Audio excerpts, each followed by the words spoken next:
In late September, 5 black cadet candidates found racial slurs scrawled on message boards on their doors at the U.S. Air Force Academy Preparatory School.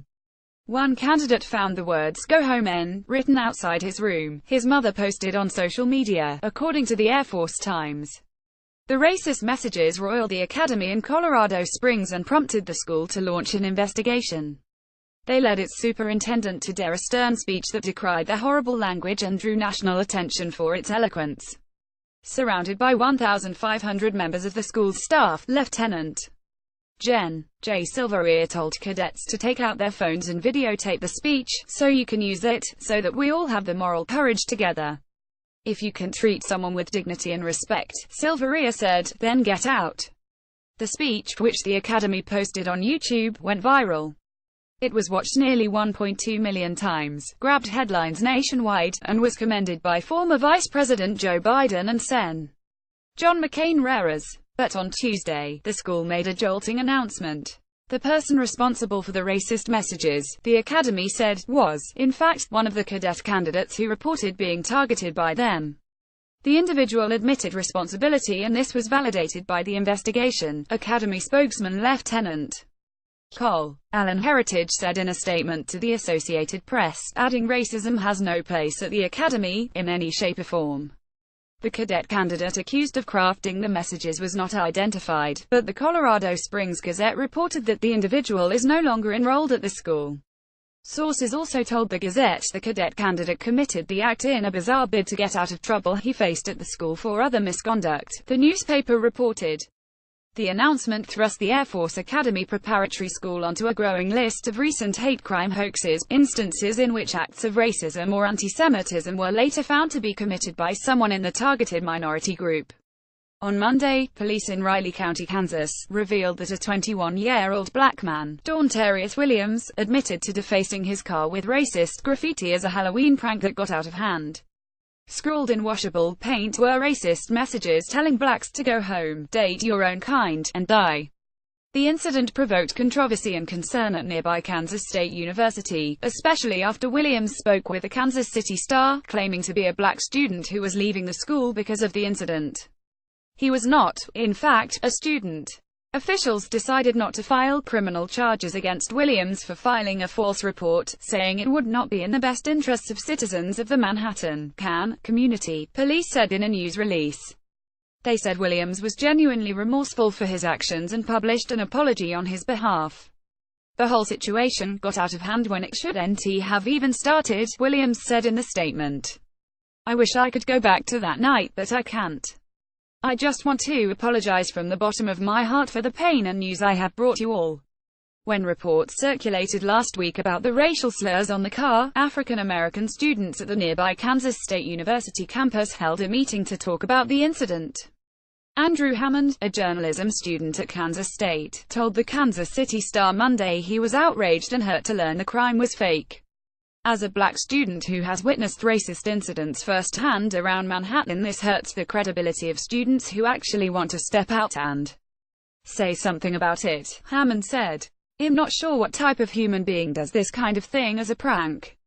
About 3 weeks earlier, police announced that a 29-year-old black man, a former student named Eddie Curlin, had been charged in connection with 3 racist graffiti incidents at Eastern Michigan University. KKK sprayed on a dorm wall, messages ordering blacks to leave scrawled on a building, and a racist message left in a men's restroom stall.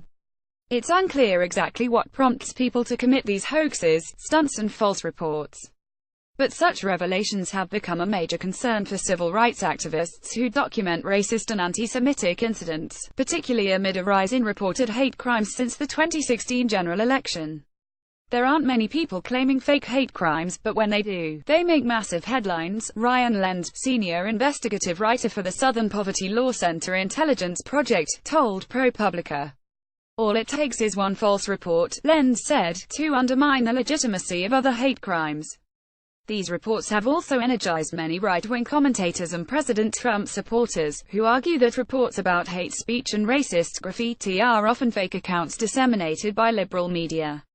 Anyone, including the lapdog media, who was surprised by this hate crime hoax hasn't been paying attention. Jeremy Carl, a research fellow at the right-leaning Hoover Institution at Stanford University, tweeted early Wednesday in response to the news about the Air Force Academy Preparatory School. The fake hate crimes became a flood after Trump's election. Hate hoax Air Force Academy cadet candidate wrote fake racist messages himself, read the headline in the conservative Daily Caller. There is even a website, fakehatecrimes.org, committed to listing hate crime hoaxes. In August, Sebastian Gorka, then deputy assistant to Trump and his spokesman on national security matters, appeared on MSNBC to explain why the president hadn't condemned the bombing of a mosque in Bloomington, Minnesota. He suggested it was because the attack may have been a fake hate crime.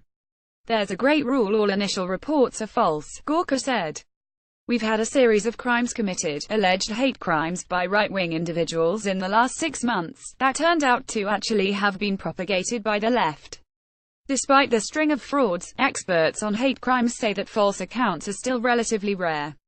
Brian Levin, director for the study of hate and extremism at California State University at San Bernardino, told Talking Points Memo that hoaxes do appear in hate crime reports, just as they do in reports of other criminal offenses. But these fakes are a tiny fraction of the hundreds of hate crimes reported to law enforcement every year. These hoaxes have become symbols for some who want to promote the idea that most hate crimes are hoaxes, Levin said. That's important to rectify. And indeed, scores of these incidents are cropping up across the country, particularly on college campuses. Using a ProPublica database, BuzzFeed News found 154 total incidents of hate speech at more than 120 college campuses nationwide. More than 2/3 promoted white supremacist groups or ideology, while more than 1/3 cited Trump's name or slogans, BuzzFeed News reported. Yet authorities caught fewer than 5% of perpetrators in cases of vandalism or threats. In at least 3 instances, college officials determined the incident was a hoax, according to BuzzFeed News. On Tuesday, Silveria, the Air Force general who gained national fame for his speech condemning the September incidents at the Preparatory Academy, stood by his original remarks. Regardless of the circumstances under which those words were written, they were written, and that deserved to be addressed, Silveria told the Colorado Springs Gazette in a Tuesday email. You can never overemphasize the need for a culture of dignity and respect, and those who don't understand those concepts aren't welcome here. More from Morning Mix. Commerce Secretary Wilbur Ross lied about his wealth to make richest Americans list, says Forbes magazine. A mass state trooper says higher-ups doctored arrest report on judge's daughter. Author Gator Lees feels sorry for Kevin Spacey, says his accusers should suck it up. First Miss Peru, now Brazil's Miss Bum Bum in South America. The beauty pageant is the new political platform Facebook says it needs your explicit photos to combat revenge porn.